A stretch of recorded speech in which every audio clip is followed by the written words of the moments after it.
Welcome to a Community Partners interview where we explore the organizations, opportunities, and resources that look to make change in our daily lives. I'm your host, Prateek Mohanty, and you're listening to Voices for Ability Radio, all abilities, all the time. Today I'm joined by Corry Thomas, Executive Director from Community Living Sarnia Lambton. Community Living Sarnia Lambton is dedicated to enriching the lives of people with an intellectual or other disability and their families by providing support and services that promote individual choice and life goal achievement. The vision is that all persons live in a state of dignity, share in all elements of living in the community, and have the opportunity to participate effectively. Thank you for joining us today, Corey. Thank you. So tell us little bit more about you. What inspired you to work at Community Living Sania Lambton? Why work with individuals with disabilities?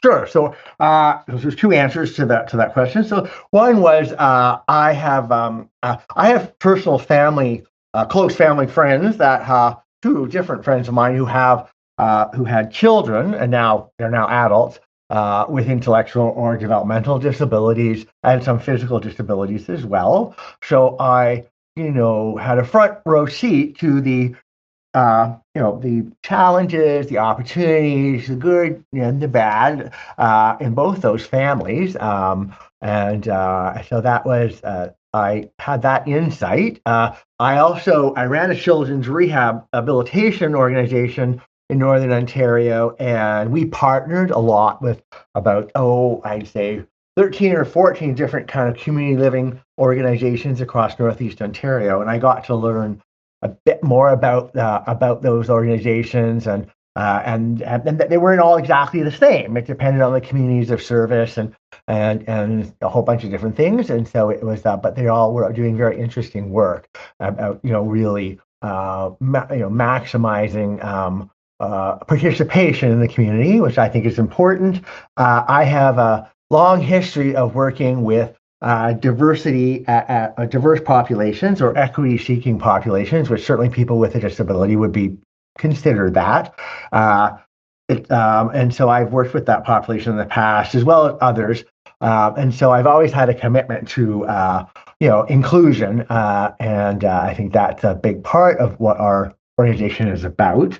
So those things are motivators for myself as to why I came and took on leading this organization. Great. So while doing my research, I saw that you have a couple of services that you offer. Can you tell us a little bit more about those services? Sure. Yeah. So we have we actually, I will give you a quick overview. Yeah. Let me just put that in there.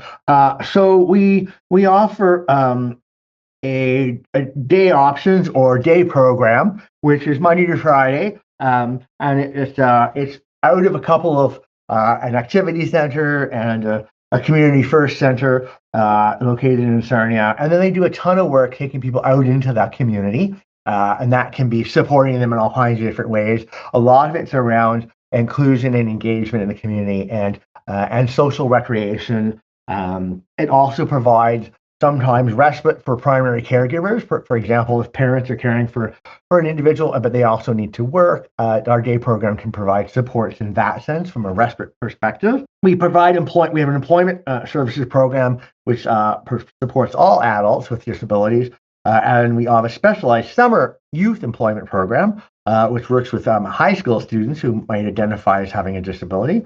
And we've had success in both those areas. I can, I think we can maybe talk about a couple success stories maybe later on in the interview. But and we we work with individuals in that our employment services really, and we support them, train them, develop them, and then help market them to employers, based on their skills, abilities, and competencies. So it's really that's the focus. So it's not about what they may have limitations in. It's really about what are they capable of doing. So it's turning it on its head a little bit, which has been effective for us. We also offer 24/7 residential supports for individuals. So we have 18 different locations with a host of different individuals living within those properties. Some requiring more support than others. We have some locations that support people with behavioral challenges due to their disabilities, some due to their medically fragile. So it's a broad spectrum of folks that we support 24/7. And then we also have what we call a SIL, or supportive independent living, which is folks that need support, but they're living in the community, usually in their own home, and we provide support to keep them successfully living on their own, support them in maintaining employment, a whole host of things. And then we have children's respite services. So this is folks 0 up to 18, and we provide support mostly in the evening after school and on the weekends, March break. Over the summer, we provide programming to support specific for children with a disability, and in many ways also their parents, because this respite programming provides their primary caregivers with a break as well, which supports their ability to keep their children living with themselves for a longer period of time. Similar to the children's respite, we have adult respite programs. So it's a lot about social recreation and engagement, and it ranges from trips to Toronto to see the Blue Jays, off to see plays in Sarnia. They do a whole host of different things. They have ongoing bowling nights, and they participate in we support them in their participation in Special Olympics. So it's quite a broad range. It's really defined by what the individual wants. We also operate a passport funding program for the province. And so that's really, the province gives money to individuals. They can then purchase services or activities. So we support folks in managing their passport funding as well. We do some social recreational programming that's open to anyone. That is totally supported by fundraising dollars. So that's a quick answer to the services that we provide. Perfect. Thank you very much. Are there any restrictions to the services at Community Living Sarnia and Lambton, such as age, disability type, caregivers, or family members only, things of that nature? So mostly we try not to have any restrictions. We do have some that are out of our control. That are preset by our core funder, which is the Ministry of Community Care and Social Services. Yeah. So our residential program is only for adults, so they have to be 18 years of age, over 18. Our children's respite is up to age 18. So there are some age restrictions on a couple of our services. All the rest do not have any age restrictions. So for many of our services, they access service through us predominantly, unless they're paying for it directly themselves, through Disability Services Ontario, which is sort of a broker to different services, and they maintain wait lists. So there are fairly lengthy wait lists for services, particularly around residential care. But we work with Disability Services Ontario to bring people into our care and support and programming. So we are somewhat limited in that in Ontario, folks have to register with Disability Services Ontario, and then they're put on one or two, depending what they're looking for, different wait lists, and then we work to bring people into our care as we're able to offer them service. Unfortunately, people do sit on the wait list fairly long, and that's due to chronic underfunding in Ontario. We have had about a 7% increase in our funding in the last 30 years, and we've had a over 60% increase in cost of living. Well, without using any names, can you share a success story with me? Oh, sure. What supports were put in place when someone asked for help? Absolutely. So one was a young man that came to us through our employment services program. We helped him. We put him through our job path program. We helped him develop, and all the kind of things he needs to secure a job. We provided a job coach for him. He was successful in his first job, and what he did during that time was he saved up himself funds so that he could apply to go to school. He actually was successful, and he has been certified as a he's a trained conductor, and he has his license, and he has secured full-time permanent employment with I think it's via rail, actually. So he is quite a success story. We actually had him covered in a print piece of media here in Sarnia. Great. So are there any events coming up for Community Living Sarnia Lambton? Well, there's always lots going on. I said if I'm kind of thinking more broadly for the entire organization, there will be. We have in June we have our board host large community picnic at the beach for all of our clients and their families and caregivers. That's coming up the first Saturday in June, I believe.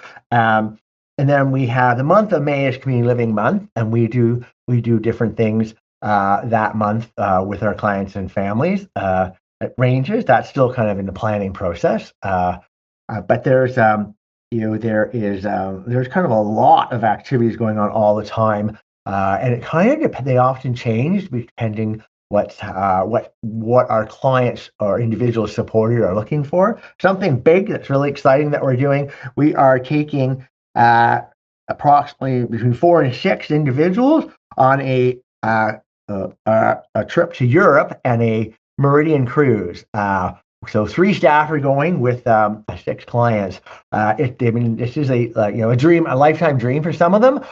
So we have been able to successfully coordinate this, and they're taking off in the next month and a half for their European cruise. Oh, that's amazing. Yeah. So let's move on to the next question. What is the one thing you see happening over and over again to individuals with disabilities that shouldn't be, and how do we stop it?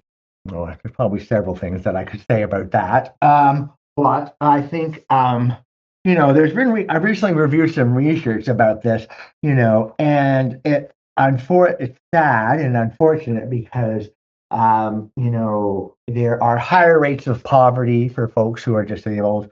There are higher rates of homelessness. They are easily stigmatized and victimized, and so forth. So all of those things are sad secondary challenges for this population. So they're always on our radar, and they're often challenges for the folks that we're supporting and their families. So I think it comes back to what I think of as broader determinants of health and well-being. We need to think about it that way. And it's about collaborating with partners. It's about advocating for an investment in funding to prevent this population being so having such high rates in some of those areas. So I've been involved in 2 or 3 media campaigns lobbying for additional funding and support. And we'll continue to do that. I'm going to the Parliament in Ontario in May for an advocacy day to meet with our provincial MP and to lobby for investment in our types of programming and services. Great.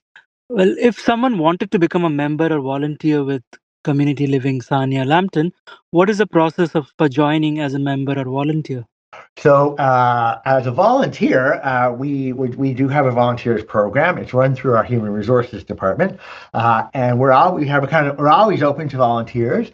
So it depends on what they're looking for, and we try. If there's a match, then we certainly would try to move forward. There's a brief volunteer, assessment, like a brief meeting, and then there's orientation and training for them, and so forth. Some things we're required to do based on our quality standards of service.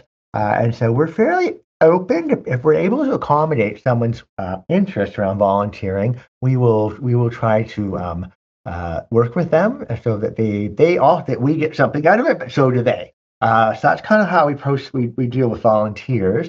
We don't have membership in the organization per se, but if someone was wanting to access services from us, there's lots of ways to do that. Even if they come directly to us, we can link them up with Disability Services Ontario. If it is something that Disability Services Ontario doesn't broker or doesn't require them going on a wait list, we can look at integrating them into our services. So if they're looking to purchase either with their passport dollars or their own funds, we do provide fee for service programming, and we will work with them to try and connect them up with the right program staff. And so it's kind of a continual intake all the time. Great. Well, what is the one thing that everyone needs to know about community living Sarnia Lambton? One thing. Well, we're just about coming up on our 75th anniversary this year. Oh, So wow. it's amazing. It started off as a very small grassroots organization. Some parents came together because they're struggling to find ways to care for their family members. Started off in the basement of a church in Sarnia, and has grown to a over $20 million organization with 23 different locations in the Sarnia area. So it's been a journey, and we've been continuing to grow and innovate and develop and expand, even in the face of tight financial constraints. Perfect. If listeners are looking for more information, who can they reach out to? Well, they can call our general number at Community Living, and we can help redirect them. That number is 519 332 0560. 519-332-0560. They also can email us off our website to our info at Community Living at sarnialampton.org. They can if they can also they want to access services, they can contact our local Disability Services Ontario office, who can help support them in their brokering them over to Community Living if that's required. So there's quite a lot of opportunities. Sometimes it's through word of mouth. One individual supporter may tell one of their friends, or a primary caregiver will connect with someone else, and then there's those kinds of ways that people come into our services also. Fantastic. Well, thank you for lending us your time and attention. This was your host, Prateek Mohanty from V4A Radio, all abilities, all the time. Have a fantastic weekend ahead. You too. Thanks very much, guys. Take care.